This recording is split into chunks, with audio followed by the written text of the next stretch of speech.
9 जून को नरेंद्र मोदी तीसरी बार प्रधानमंत्री पद की शपथ लेंगे। इस समारोह में मालदीव, बांग्लादेश, श्रीलंका, सेशल्स, मॉरिशस, नेपाल और भूटान जैसे पड़ोसी देश के बड़े नेता शामिल होंगे। वीडियो सीरीज में हम आपको एक एक करके उन देशों के बारे में बता रहे हैं जिनके राष्ट्रपति या फिर प्रधानमंत्री इस शपथ ग्रहण समारोह का हिस्सा बन रहे हैं। इस वीडियो में हम बात करेंगे मॉरिशस की। भारत से करीब 5 से 6 हजार किलोमीटर दूर अफ्रीका के पास बसा एक छोटा सा द्वीप है मॉरिशस। इसकी राजधानी है पोर्ट लुइस। जनसंख्या करीब 12 लाख है, जिसमें लगभग 70% लोग भारतीय मूल के हैं। मॉरिशस में सारे औपचारिक काम अंग्रेजी भाषा में होते हैं। अंग्रेजी के अलावा फ्रेंच और मॉरिशस क्रियोल का इस्तेमाल भी खूब किया जाता है। वहां हिंदी बोलने वाले लोग भी ठीक ठाक संख्या में मिल जाएंगे। धर्म और मान्यता की बात करें तो हिंदू धर्म मानने वाले लोगों की संख्या मॉरिशस में सबसे ज्यादा है। उसके बाद ईसाई और इस्लाम धर्म को फॉलो करने वाले लोग हैं। मॉरिशस की अर्थव्यवस्था का सबसे बड़ा हिस्सा देश के टूरिज्म पर निर्भर है। अब देश के इतिहास की बात करें तो मॉरिशस पर सालों तक फ्रांस और ब्रिटिश सरकार का राज रहा। फ्रांस ने 1715 से लेकर 1810 तक राज किया और उसके बाद ब्रिटेन ने 1810 से राज किया, जिसके बाद साल 1968 में मॉरिशस को स्वतंत्रता मिली। 1729 में फ्रांसीसी शासन के समय बड़ी संख्या में भारतीयों को पुडुचेरी से मॉरिशस भेजा गया। वहां उनसे कारीगरी और मिस्ट्री का काम करवाया जाता था।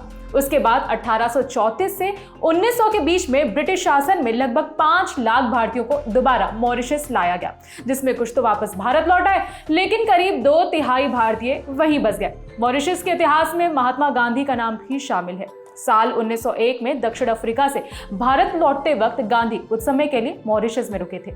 इस दौरान उन्होंने मॉरिशस में बसे भारतीयों के कल्याण के लिए 3 संदेश दिए: शिक्षा का महत्व, राजनीतिक सशक्तिकरण और भारत से संबंध। गांधी के सम्मान में मॉरिशस का राष्ट्रीय दिवस 12 मार्च को मनाया जाता है। 12 मार्च 1930 को ही गांधी ने अहमदाबाद से साबरमती के लिए दांडी यात्रा की शुरुआत करी थी। अब बात करते हैं मॉरिशस और भारत के आपसी संबंध की। मॉरिशस उन जरूरी देशों में से एक है जिसके साथ भारत ने उनकी स्वतंत्रता से पहले ही अच्छे संबंध बनाकर रखे थे। वर्तमान में भारत ने कई जगह मॉरिशस की मदद की है। 2016 में भारत ने 5 विशेष प्रोजेक्ट्स के लिए मॉरिशस को 353 मिलियन अमेरिकी डॉलर की मदद भेजी, जिसमें मेट्रो एक्सप्रेस परियोजना, सुप्रीम कोर्ट बिल्डिंग निर्माण, अस्पताल निर्माण, सामाजिक आवास परियोजना और स्कूली बच्चों के लिए डिजिटल टैबलेट जैसे काम शामिल थे।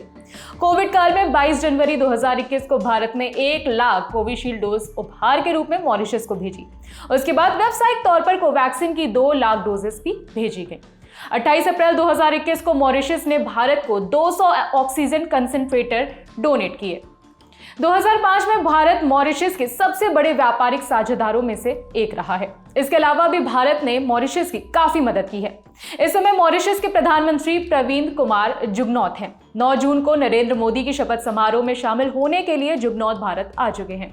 अपने 30 सालों से ज्यादा के राजनीतिक करियर में जुगनौथ ने कई मंत्री पद संभाले हैं। वो 1990 के दशक से मिलिटेंट सोशलिस्ट मूवमेंट पार्टी का हिस्सा रहे हैं और अप्रैल 2003 से मॉरिशस की सबसे बड़ी पार्टी MSM के नेता रहे हैं। जुगनौथ 2017 से मॉरिशस के प्रधानमंत्री के रूप में कार्यरत हैं। ये तो हो गई मॉरिशस की कहानी। ऐसे ही और देशों के बारे में भी आपको बताएंगे। इस खबर पर आपकी क्या राय है, कमेंट करके जरूर बताएं। मेरा नाम है विभावरी। शपथ ग्रहण समारोह से जुड़ी सारी अपडेट्स के लिए देखते रहिए द ललन टॉप। शुक्रिया।